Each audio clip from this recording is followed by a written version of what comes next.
live jazz. On va attaquer cette épreuve.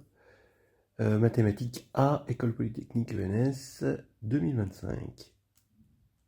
Durée 4 heures.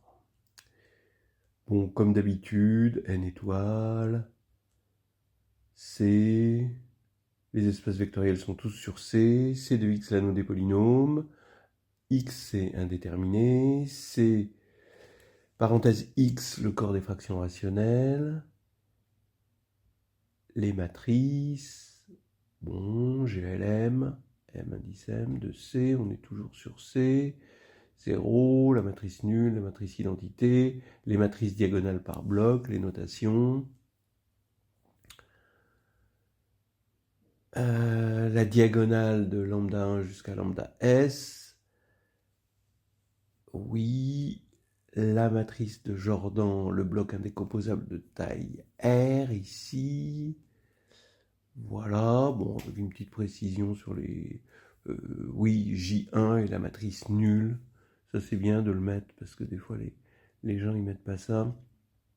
On se demande ce que devient J1 alors que J1 est importante.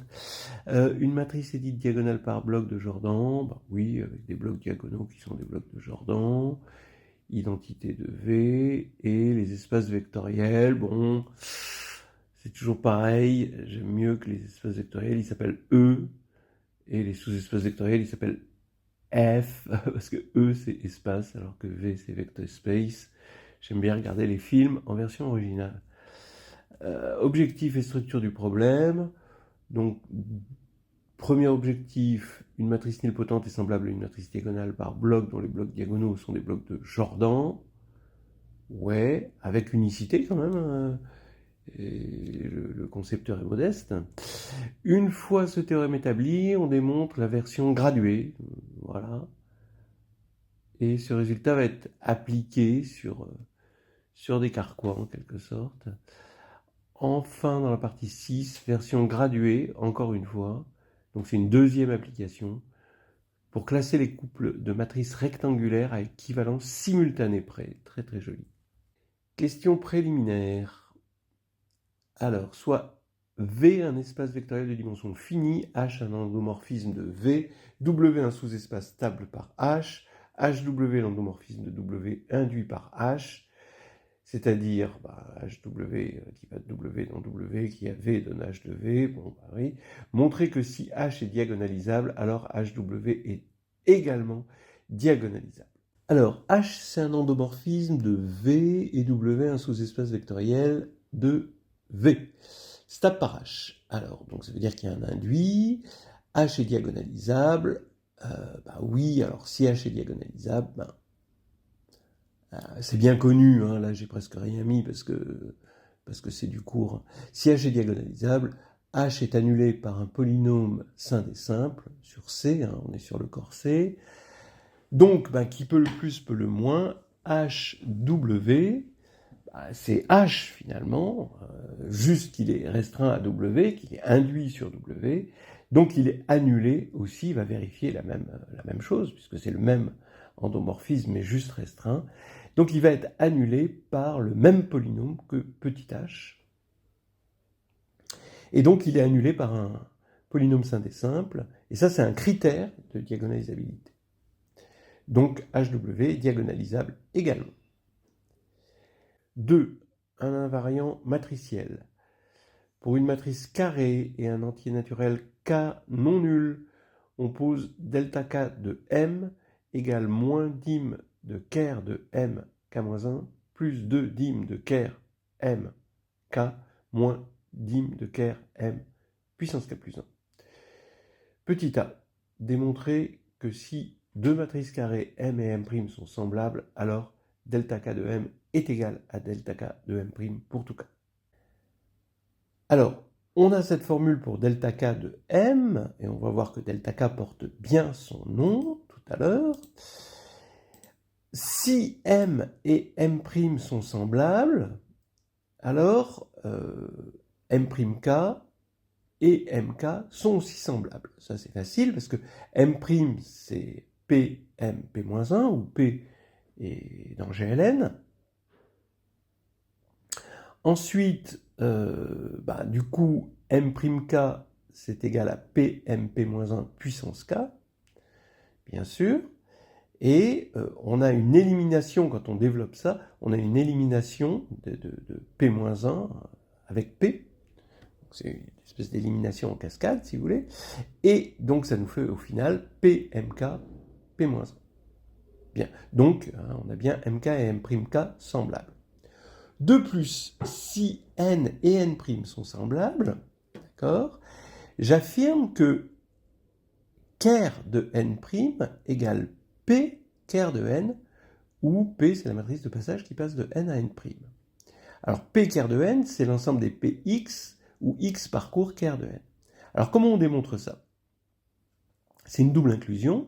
D'abord, p ker n est inclus dans ker de n', parce que quand on prend un élément de la forme px, x est un vecteur colonne, et qu'on passe par n', on va avoir p-1 px, d'accord, qui va s'éliminer, ça va faire juste x, et on va avoir nx qui fait 0, parce que x, il est dans ker n. Donc on est bien, ça fait bien 0 quand on passe par n', et donc on est bien dans ker de n'.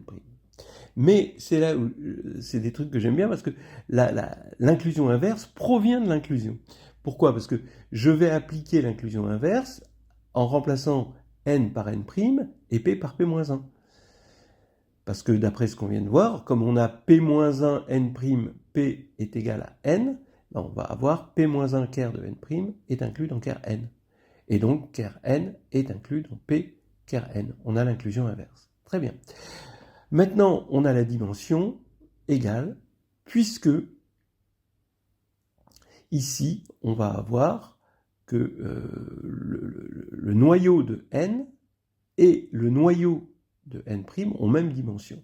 On sait que quand on fait passer par un automorphisme, là ici c'est P, eh bien un automorphisme, ça conserve les dimensions.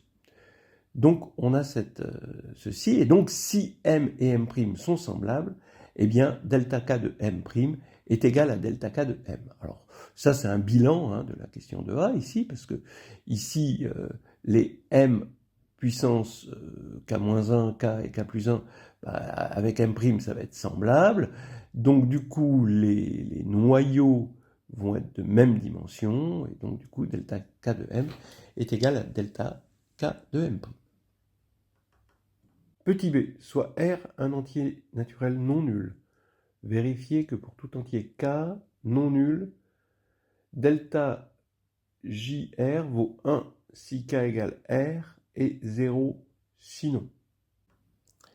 La dimension de ker de JR est égale à 1. Oui, on voit bien que JR est de rang au moins R-1, puisqu'on voit bien un mineur de JR qui est de taille R-1, et on voit bien aussi que son noyau est de dimension supérieure ou égale à 1, puisque le dernier vecteur de base, il est dans le noyau. Maintenant, quand on va faire JR puissance 2, on voit qu'il y a un affaissement de la sous-diagonale de 1, et il va y avoir maintenant les deux derniers vecteurs qui vont être dans le noyau. L'affaissement de la sous-diagonale va nous montrer que finalement JR2 est de rang au moins R-2, et les deux derniers vecteurs de la base qui vont vers 0 vont montrer que le noyau est de dimension au moins 2, donc du coup la dimension du noyau c'est exactement 2. Voilà, etc. par récurrence. D'ailleurs à la fin, JR puissance R, ça fait 0 du coup, et donc le noyau est de dimension R. Donc maintenant, on a dim de ker JR puissance K est égal à K, okay, mais pour K de 1 à R. Ensuite, même de 0 à R si on veut. Et ensuite, dès que K dépasse R, alors la dimension elle ne peut pas être plus grande. La dimension de GR puissance K, c'est R, puisque on a toujours une matrice nulle. Donc maintenant, on va faire tous ces cas pour calculer delta K de JR, et on voit que delta K de JR, si K est strictement inférieur à R, ça fait 0, Si k égale r, ça fait 1, et si k est strictement supérieur à r, ça fait à nouveau 0. Donc delta k a bien trouvé son nom, puisque delta k de JR, c'est le symbole de Kronecker, delta KR. Petit c, soit M1 et M2, deux matrices carrées, soit M égale diag de M1, M2, démontrer la relation dim de ker de M égale dim de ker de M1 plus dim de ker de M2, puis delta K de M égale delta K de M1 plus delta K de M2. On prend une matrice diagonale par bloc. Il faut montrer que la dimension du noyau de M, c'est la somme des deux dimensions. Donc ce sera vrai si le noyau de M est somme directe de ker de M1 et ker de M2. Bien. Alors bah oui, je vais prendre une base qui correspond à M1, hein, d'accord, qui correspond au bloc M1, une base qui correspond au bloc M2, et je vais concaténer les bases, et j'aurai une base de Cn. Et donc, je regarde, oui, si on veut, on a, étant donné que M, elle est diagonale par bloc, ça veut dire que M respecte la première base et respecte la deuxième base. Donc on a des sous-espaces stables, engendrés par la première base et par la deuxième base. Et donc, on a là, facilement la double inclusion. D'abord, quand on est dans ker de M1 plus ker de M2, on est dans ker de M.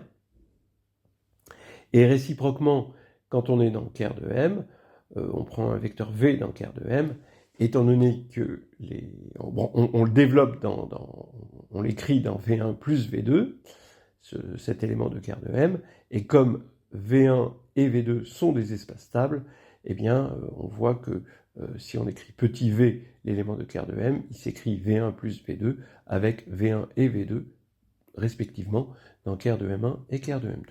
Bon, donc ça c'est facile.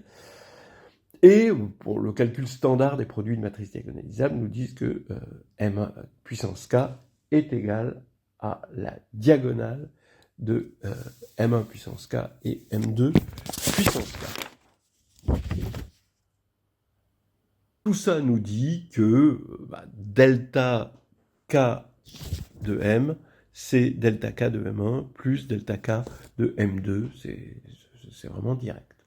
Grand 2, algèbre linéaire sur les polynômes de Laurent. L'espace des polynômes de Laurent, c'est le sous-espace vectoriel qu'on note C de x puissance plus ou moins 1 du corps des fractions rationnelles, qui est vu comme un espace vectoriel ici, engendré par la famille des xk, mais attention, k est dans Z. C'est une sous-algèbre donc de C de x, on note D x-1, C de x-1, donc c'est les polynômes, c'est les combinaisons linéaires de x puissance petit k, quand k est strictement négatif. C'est le sous-espace, donc ici, voilà, on le dit, c'est un supplémentaire de C de x, évidemment, dans C de x puissance plus ou moins 1. Voilà, voilà qui est bien dit. On note pi, la projection des polynômes de Laurent sur D, parallèlement à C de x, et f, pour tout f, un polynôme de Laurent, on projette, donc pi comme ceci, on a ça, très bien. Donc la troisième question est l'application xi chapeau, voilà, qui à f, un polynôme de Laurent, associe xi chapeau de f égale pi de x fois f. D'accord.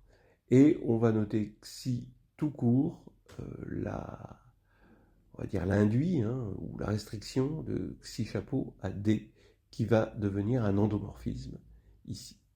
C'est gentil de nous dire que xi évoque le produit par x. Comme ça, on arrive à mieux s'imaginer l'endomorphisme. Petit a, f, un élément de un polynôme de Laurent, finalement. Il faut démontrer que xi chapeau de pi de f, c'est égal à xi chapeau de f. Xi chapeau, cette multiplication par x puis projection, bon, c'est quand même assez facile de voir que xi chapeau rond pi, c'est xi chapeau. Il suffit de le voir finalement sur une base de l'espace des polynômes de Laurent, ici. Et effectivement, donc si on arrive à montrer l'égalité, ici l'égalité sur une base, alors c'est bon par linéarité. Donc en effet, si on prend xk, k inférieur ou égal à moins 2, bah, on obtient finalement xk plus 1, d'accord, pour les deux. Et si on prend k strictement supérieur à moins 2, alors on obtient 0 pour les deux. Donc on a égalité. Il faut bien dire, évidemment, que c'est vrai sur une base, et par linéarité, c'est vrai partout. Petit b. Pour P un polynôme et F un élément de D, démontrer que P de xi de F est égal à pi de P de F. C'est-à-dire, P de xi, c'est un polynôme d'endomorphisme qu'on applique à l'élément de D grand F, et c'est égal à P fois F. Alors ça va habiter dans l'anneau des polynômes de Laurent, mais on projette pour se retrouver sur D. Alors, une petite remarque, comme xi est un endomorphisme de D, P de xi fait sens. On montre par récurrence ici que xi de f est égal à pi fois xk de f. Oui, pour k égale 0, c'est juste que pi f égale f, puisque f, il est dans D. Donc sa projection sur D, c'est lui-même. Pour k égale 1, c'est ce qu'on a vu en petit a. Et puis ensuite, on applique à chaque fois le cas k égale 1 à x puissance k-1 f pour obtenir notre hérédité. Voilà. Alors vous remarquerez qu'on l'a fait juste pour les monômes. Je ne l'ai pas fait pour P, je l'ai fait pour le monôme x puissance k. Mais maintenant, P est une combinaison linéaire de ces monômes. Donc quand on va l'appliquer à xi, il vient que P de xi de f est égal à pi de P de f. C'est que de la linéarité. Quatrièmement, image et noyau des puissances de xi, soit n un entier naturel. Démontrer que xi n est surjectif et donner une base du noyau de xi n. Bon, xi n est surjective parce que xi est surjectif. Donc quand on compose des endomorphismes surjectifs, bien sûr, ça reste surjectif. Alors il faut vraiment le vérifier avec la surjectivité. On est en dimension infinie. Hein. L'injectivité, d'ailleurs, c'est pas injectif, mais là, c'est surjectif. Et donc, pourquoi c'est surjectif? Pourquoi qui n est surjectif? Bon, j'aurais pu faire juste qui est surjectif, hein, donc d'après ce que j'ai dit, mais ici, qui n, c'est, on le regarde sur une base. Qui n, on voit que x puissance moins k est atteint par x puissance moins k moins n. Donc on a une base qui est atteinte, une base de D qui est atteinte, d'où la surjectivité. Ce que je vous dis, j'aurais pu le faire pour n égale 1, ça suffisait. Et maintenant, une base du noyau de qui n, c'est facile de voir que c'est donné par les xr, où r va de moins n à moins 1. Donc on voit facilement que c'est nul, hein, que qui n envoie ses éléments vers 0. Donc ça, c'est inclus dans le noyau, dans une base du noyau d'ailleurs. Et quand on va regarder sur un supplémentaire, donc avec la base des x moins k moins n quand k est strictement positif, On voit que là, c'est injectif, puisque son image est une base de D. Donc, ici, on voit bien que le noyau, c'est uniquement engendré par ces XR-là. Sous-espace cyclique. Soit R un entier naturel non nul, démontrer que le plus petit sous-espace vectoriel dr de D contenant x puissance moins r est stable par xi, admet pour base x puissance k moins r, k compris entre 0 et r moins 1. Écrire la matrice de l'endomorphisme xi dr induit par xi sur dr dans cette base. Bon, on a x puissance k moins r. Il faut montrer que, bah oui, ça contient x puissance moins r. Donc, je suis en train de regarder le sous-espace engendré par les x puissance moins r jusqu'à x puissance moins 1. Bah, ça contient bien x moins r. Et ça va bien être stable par xi. Hein, ça, c'est évident. Bon, pas grand-chose.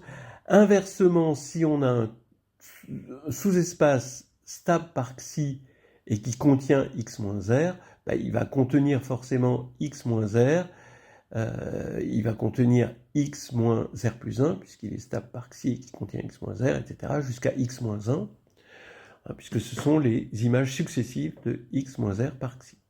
Voilà. Donc maintenant, on a une base ici, évidemment, et la matrice de xi dans cette base, bah, on se rend compte facilement que c'est la fameuse matrice JR. What else? Section 3, prolongement compatible. Soit V un espace vectoriel de dimension finie muni d'un endomorphisme U nilpotent.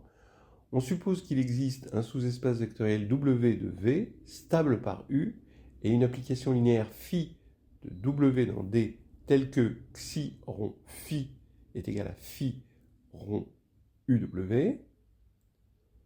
Voilà. Étant donné un sous-espace W' de V qui contient W et qui est stable par U, on dit que phi admet un prolongement W' compatible avec U s'il existe une application linéaire phi', W' dans D, telle que 1. La restriction de phi' à W, c'est phi, et 2. Xi rond phi' égale phi' rond UW'.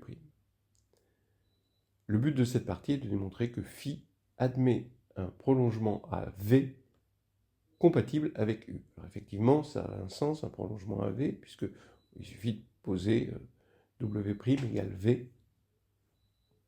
Donc les choses se compliquent, il faut faire un petit dessin, il faut essayer de comprendre ce que c'est que ces compositions, ce que ça veut dire de commuter. Il faut faire ce qu'on appelle des diagrammes commutatifs sur le brouillon pour bien comprendre ce qui est en train de se passer.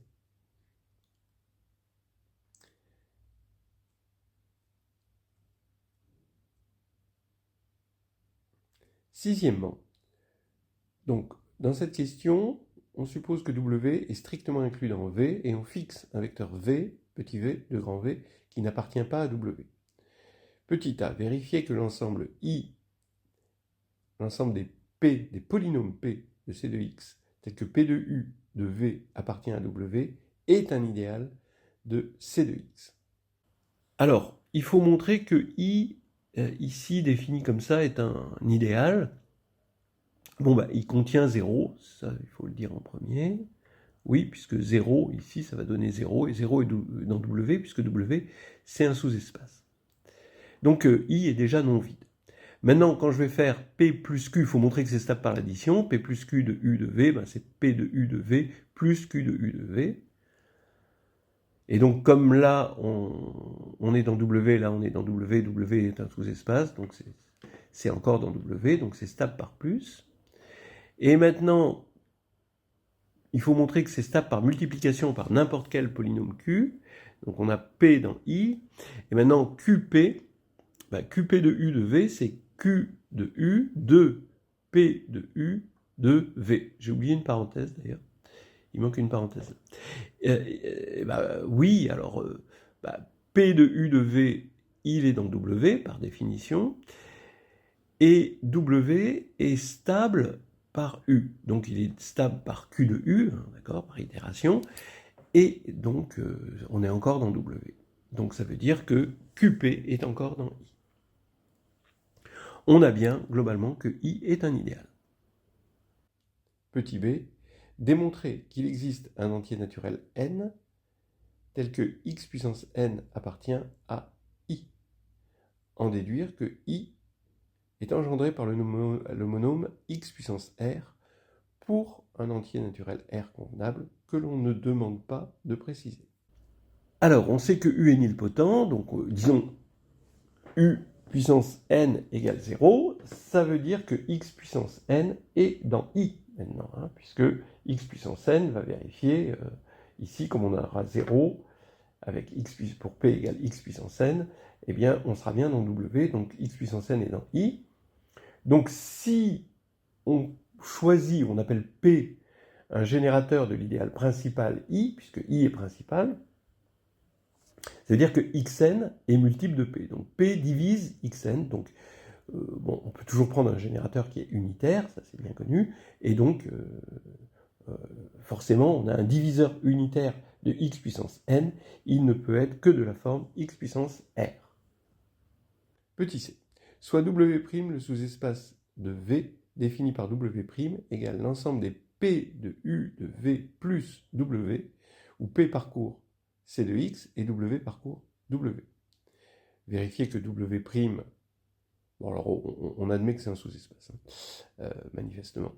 Montrez que W' contient W et V et qu'il est stable par U. Okay. On prend W' égale à P de U de V plus W quand P décrit C de X et W décrit W. Alors, évidemment, W' contient W, il suffit de prendre P égale 0 pour le voir. Il est stable par U, pourquoi? Parce que quand on va prendre U de W, quand on va prendre U de cette somme, ça va faire U de W, d'une part, mais U de W, il est bien dans W, et U de P de U de V, et ça c'est XP appliqué à U et appliqué à V. Donc ici, quand on va prendre U de cet élément-là, eh ben, ça va bien nous faire un élément encore de la forme de W', où on a remplacé petit w par U de W, et où on a remplacé P par XP. Donc voilà, c'est bien dedans. On note GV égale phi de UR de V. Très bien. Petit d, démontrer qu'il existe un élément F indice V de D tel que G indice V égale xi puissance R de F de V. Alors, il existe FV de D tel que GV égale qui R de FV. Ben oui, on a dit que qui R était surjectif. GV, il est bien dans D, hein, par définition, hein, parce que phi s'envoie dans D. Voilà, donc pas de souci, on a GV, c'est exactement la surjectivité qu'on avait montré tout à l'heure. Petit e, soit P un polynôme et W un élément de W, de grand W, démontrer que si P de U de V égale petit w, alors P de xi de F indice V est égal à phi de W. Donc maintenant on a W qui est égal à P de U de V, il faut montrer que ça implique que P de xi de FV est égal à phi de W. C'est-à-dire P xi de FV est égal à phi de, attention, W, c'est P de U de V. Voilà, c'est ça qu'il faut montrer globalement. Donc la première remarque, c'est de dire que comme P de U de V est égal à W, ça veut dire que P est dans l'idéal I de tout à l'heure. Donc ça veut dire que P est multiple de XR. Donc il est dans un espace engendré par les multiples de XR, c'est-à-dire c'est un espace engendré par les X R plus K, ou si vous préférez, les xk où K est supérieur ou égal à R. Voilà. Donc par linéarité de cette égalité, donc tout est linéaire là-dedans, hein, donc il suffit de montrer cette égalité pour une base, d'accord, des P qui sont censés vérifier ça. C'est-à-dire juste pour les xk. Et ça, on va le faire par récurrence, mais en initialisant en R. Donc si K égale R, ben, on a qui R de FV, d'accord, ici, hein. Ben, ça, par définition, c'est GV, et ça, c'est phi de URV, par définition. Donc, OK. Pour R plus 1, bon, regardons juste l'étape de R à R plus 1, puis après on comprendra comment ça marche. On va faire qui R plus 1 de FV, c'est qui R de FV, donc par l'hypothèse précédente, c'est phi de qui R de FV. D'accord ? Donc maintenant, j'utilise le fait que qui rond phi, c'est phi rond U, donc ça va faire ici phi de U, ici, mais là le qui R de FV, on a vu que c'était UR de V, d'après ce qui précède, donc ça fait bien phi de UR plus 1 de V. Et donc, par récurrence, tout va bien marcher. Après, évidemment, il faut la mettre en place, cette récurrence, mais il n'y a aucune difficulté maintenant. Petit f, soit x un élément de W', soit P un polynôme et soit W un élément de W tel que x égale P de U de V plus W, démontrer que l'élément phi' de x, qui est défini par P de xi de F indice V plus phi de W, ne dépend que de x et pas du choix de P et W. Vérifiez alors que l'application phi' ainsi définie est un prolongement de phi à W' compatible avec U. On ne demande pas de démontrer que phi' est linéaire, on l'admettra. Bah oui, bon. En même temps, c'est pas parce que c'est difficile, c'est parce que c'est voilà, c'est parce que c'est tellement clair. Déjà, il faut démontrer que c'est bien défini.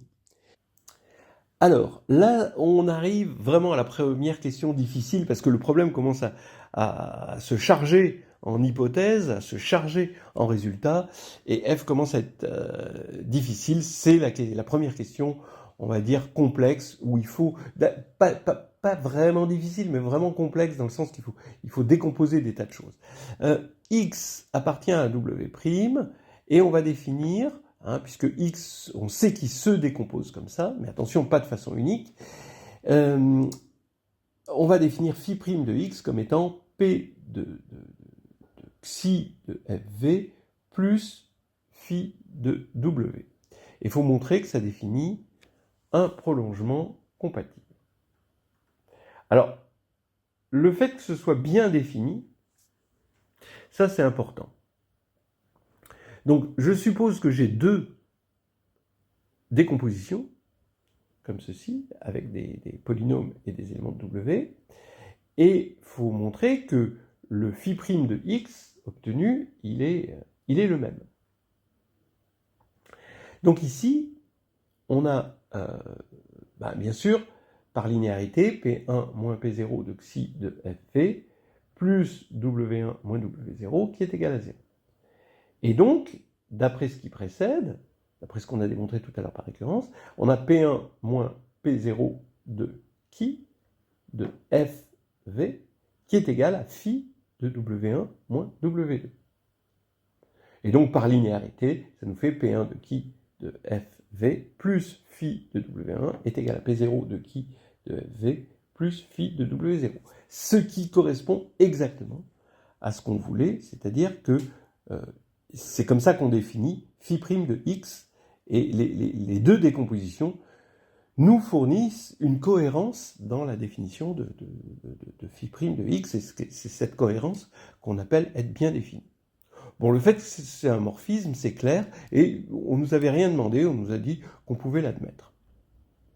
Le fait que ça prolonge phi, ben oui, parce que si x appartient à w, x peut s'écrire juste x égale w, avec w dans dans W, et P, le P correspondant, c'est 0. Donc ça veut dire que par définition, et maintenant on sait que c'est bien défini, phi' de x, c'est juste phi de W, donc phi de x. Voilà, donc ça prolonge bien, comme on le voulait. La compatibilité, ça veut dire qu'il faut montrer que phi' rond U, c'est xi rond phi'. Bon, je commence par phi' rond U, bon, avec x qui se décompose, donc je l'écris, voilà, tranquille, et ça me donne, voilà, donc faut bien rappeler que U de x, quand on écrit P de U à U de x, bah c'est XP de U de x. Voilà. Donc c'est ça. Et donc ça nous donne une décomposition qui correspond à phi rond U et XP ici, en xi. Et quand on le fait sur xi phi', bah, on a exactement la même chose. Donc ça, c'est pas difficile de montrer que c'est compatible. Petit 7, démontrer que phi admet un prolongement qu'on va appeler psi à V compatible avec U. Bon, c'est une récurrence, hein, on ajuste par récurrence. Alors, il faut peut-être faire proprement la récurrence sur la dimension. Hein, et la dimension de quoi? Bah, d'un sous-espace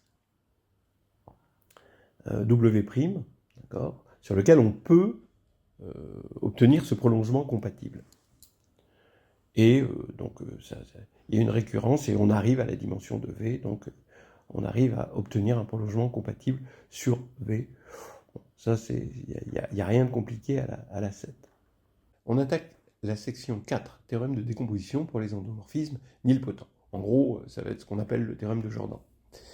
Soit V un espace vectoriel de dimension finie sur C, U un endomorphisme de V, on suppose que U est nilpotent d'indice n, c'est-à-dire que U puissance n égale 0, et U puissance n moins 1 n'est pas égal à 0. Scindage d'un sous-espace cyclique maximal. On choisit un vecteur V0 tel que U puissance n-1 de V0 n'est pas nul.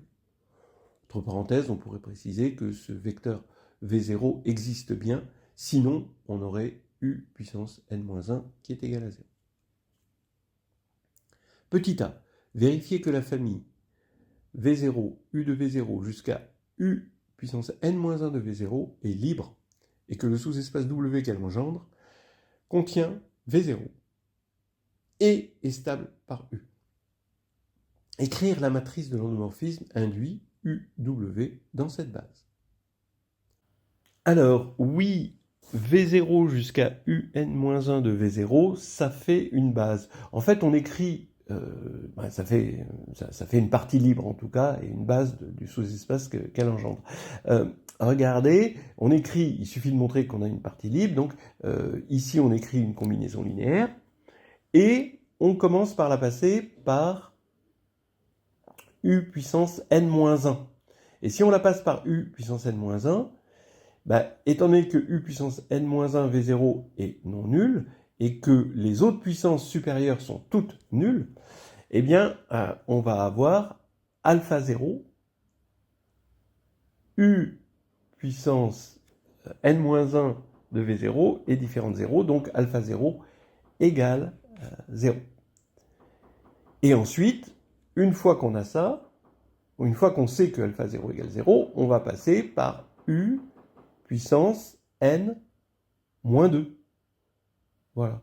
Alors peut-être que c'est pas alpha t égale 0, mais alpha t moins 1 égale 0, je réalise. D'accord? C'est alpha t moins 1. Bon, voilà. Donc vous faites une récurrence, vous obtenez que tous les alpha i sont nuls. Donc W, on regarde le sous-espace engendré par cette famille, donc il a pour base cette famille-là qui est de taille n, donc il est de dimension n, et la matrice de l'endomorphisme, alors bien sûr il est stable, c'est très facile de voir qu'il est stable par U, et l'endomorphisme induit, dans cette base, on voit que c'est Jn, ça c'est vraiment pas compliqué. Petit b, démontrer qu'il existe une application linéaire phi qui va de W vers D, injective, telle que xi rond phi égale phi rond UW. On va construire un endomorphisme qui va de W, justement, vers D. Comment on construit un endomorphisme? Puisqu'on a une base de W, on peut assigner à chaque élément de la base de W un élément de D. Et donc, on va envoyer UK de V0, K allant de 0 à n-1, sur x puissance moins n plus K plus 1. D'accord ? Voilà. On voit que ça envoie une famille libre sur une famille libre. Donc, on construit un morphisme, une application linéaire, si on veut, phi, qui est injective, puisqu'une famille libre est envoyée sur une famille libre. On a assigné une base, finalement, de l'endomorphisme W vers une famille libre. Et on voit sur la base que xi rond phi est égal à phi rond U. Attention, il y a une typo ici, c'est U, c'est pas xi. Bien. Sinon, ça voudrait rien dire, évidemment. D'après la partie 3, cette application linéaire, phi, admet un prolongement psi qui va de V dans W et qui est compatible avec U. Petit c. Vérifiez que l'image de psi est contenue dans le noyau de xi puissance n. Alors, psi maintenant, c'est un prolongement compatible sur V. Ok. On a donc xi rond psi égale psi rond U. Cette fois-ci, je n'ai pas fait la faute de frappe. Donc, bon, par récurrence immédiate, xi n rond psi égale psi rond UN. Et psi rond UN, ça fait 0. D'accord ? Ce qui prouve finalement que l'image de psi est contenue dans le noyau de xi n. Petit d. Démontrer que le noyau de psi est un supplémentaire de W stable par U. Ça y est, hein, là, on aura fait notre prolongement, en quelque sorte, notre espèce de théorème de la base incomplète, mais pour les sous-espaces munis de l'endomorphisme U, et pour cette famille-là, évidemment, pour ce sous-espace W. Donc là maintenant, on a psi W égale phi qui est injective, d'accord ? Et donc, il en résulte que ker de psi, maintenant, inter W, donc c'est ker de l'induit psi W, W, c'est 0, puisque le noyau d'un injectif est nul. Voilà. Donc maintenant, on a W et le noyau de psi qui est en somme directe. Mais je veux montrer que cette somme directe, c'est V tout entier. Donc je prends X dans V et je veux le décomposer dans cette somme directe. Donc pour ça, je regarde psi de X. Mais on a vu que psi de X était contenu dans le noyau de xi n. Mais le noyau de xi n, c'est facile de voir que c'est l'image de phi. Le noyau de xi n est engendré par tous ces x puissance moins n plus k moins 1, quand k va de 0 à n-1. En plus, ça a été vu précédemment, ce noyau-là. Donc, l'image de x par psi est réalisée par un élément de W. D'accord ? Ça veut dire qu'en gros, il existe un xw dans W tel que phi de xw est égal à psi x. Voilà.